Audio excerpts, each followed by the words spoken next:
Hi guys, ఈరోజు వీడియోలో మనం ఇంట్రెస్టింగ్ టాపిక్ అయితే తీసుకొచ్చా. అదే మీరు తమ్మునిల్ చూడంగానే ఆల్మోస్ట్ మీకు అర్థమై ఉంటుంది, సముద్రంలో నిజంగా దెయ్యాలు ఉంటాయా?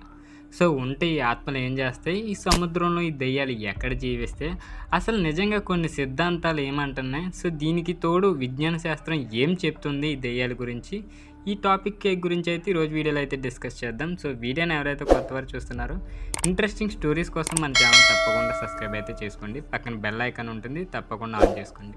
ఇక టాపిక్లోకి వెళ్ళిపోతాం. సముద్రంలో దెయ్యాలు ఉంటాయనే ప్రశ్న చాలా కాలంగా మన మనసులో ఉంటుంది. సముద్రం అంటేనే రహస్యాల నిలయం. అంతుపట్టని లోతులు, అలల ధ్వనులు, అంధకారం మనల్ని ఎప్పుడూ ఆకర్షిస్తూనే ఉంటాయి.